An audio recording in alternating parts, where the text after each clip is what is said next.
In the beginning, God created the universe, and within it, a planet called Earth. God's Spirit hovered over the dark and empty surface, speaking life into it.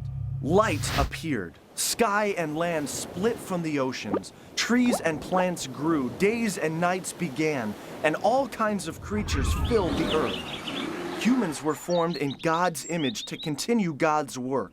Things were really good.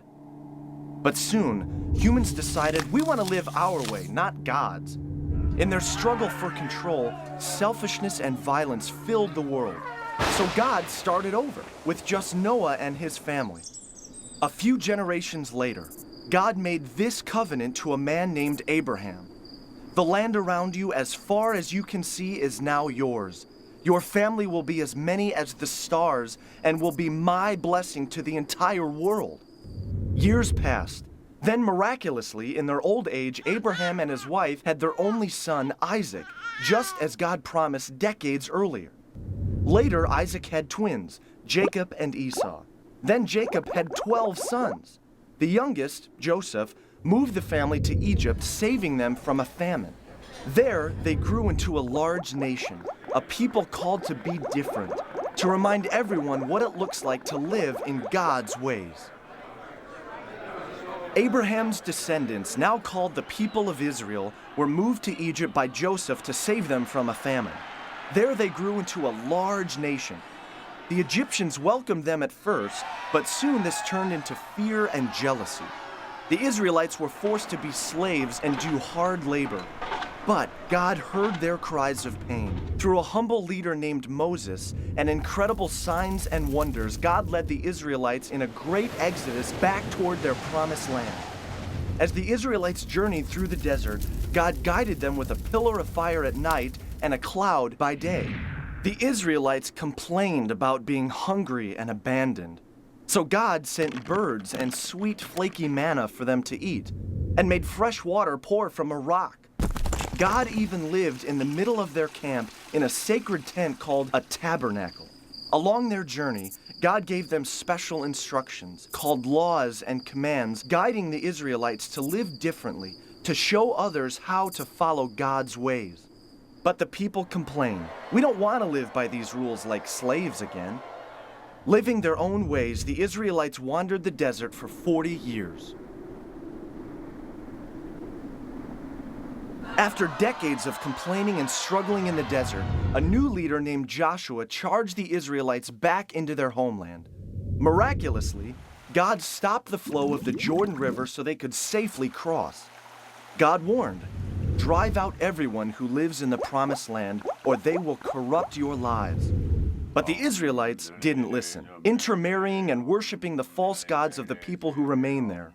Soon, God's protection was removed, and other nations overpowered Israel. In their defeat, they suffered, begging God for help. So God sent judges to lead them in battle, defending the promised land. In victory, the people worshiped God, but soon after, they turned from God and lived their own rebellious ways. This became a pattern from generation to generation. This was a time when everyone did what was right in their own eyes.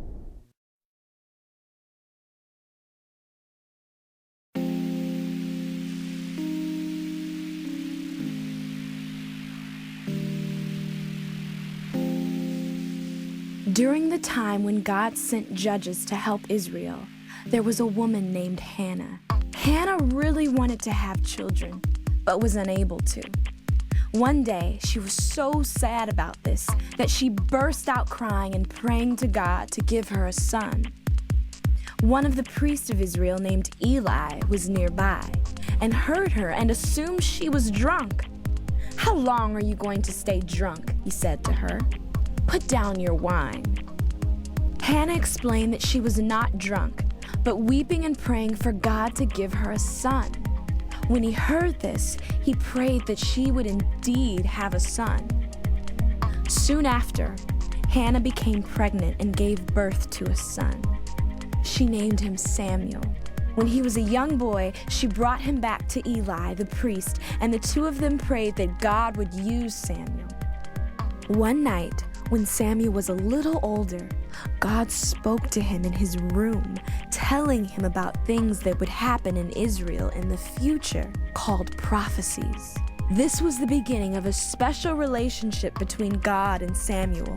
God would use Samuel to speak to the Israelites over and over as a prophet. But the Israelites weren't satisfied with the prophet. They wanted a king, a military ruler like the other nations around them had. Despite Samuel's warning against it, they demanded God give them a king.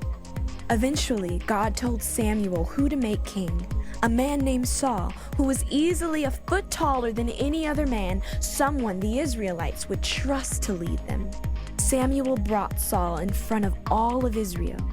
When the Israelites saw him, they shouted, "Long live the king!"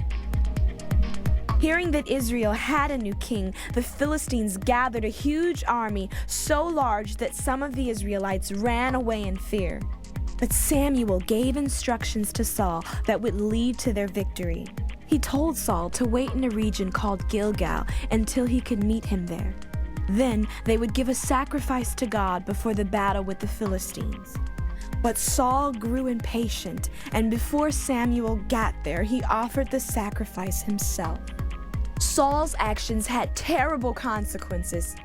He continued to choose to go against what God commanded, and instead build up his own wealth and power, leading to the end of his rule in Israel. It was time for another king.